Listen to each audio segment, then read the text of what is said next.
नमस्कार मित्रांनो, ऑर्गॅनिक फार्ममध्ये आम्ही 100% सेंद्रिय पद्धतीने शेती करत असल्याने आम्ही कुठल्याही प्रकारचे तणनाशक वापरत नाही.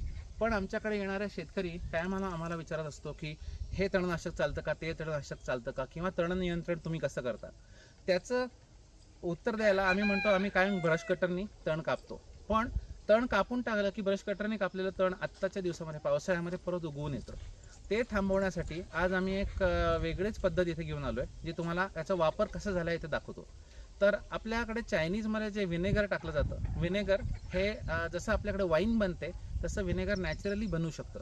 तर त्या प्रकारचं व्हिनेगर आम्ही झाडांवर इथे मारलेलं आहे. तुम्ही इथे बघू शकता की हे सगळं हे इथलं जे तण आहे ते पिवळं पडलेलं आहे. हे बघा, इथे हरळपासून प्रत्येक गोष्ट आहे, हे सगळं इथून जळून गेलेलं आहे. हे गवतसुद्धा बघा पूर्णपणे पिवळं पडलेलं आहे. ह्याची वाढ पूर्णपणे खुंटलेली आहे आणि थोड्या दिवसात हे कुजायलासुद्धा लागेल. आणि हे बघा, इथे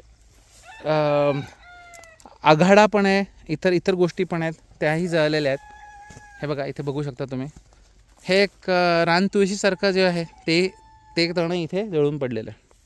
हा बघू शकता, हा पूर्ण रस्ता आपण ह्याचा वापर केलेला आहे. तर शेतकऱ्यांना ग्रामोझोम नावाचं तणनाशक तुम्ही मारत असाल, जो असाच इफेक्ट करतं. पण ग्रामोझोममध्ये पॅराक्वाट हा त्याचा जो ॲक्टिव्ह इन्ग्रेडियंट आहे, त्यांनी lung damage, liver damage, kidney damage आणि काही वेळेला हार्ट अटॅक अशा सगळ्या प्रकारचे साईड इफेक्ट होऊ शकतात. किंवा स्कारिंग, लंग स्कारिंग हे कॉमन आहे, रक्ताच्या उलट्या होणं जास्ती प्रमाणात गेल्यावर. तर ते न होता नॅचरल पद्धतीने तुम्ही तण नियंत्रण अशा प्रकारे करू शकता.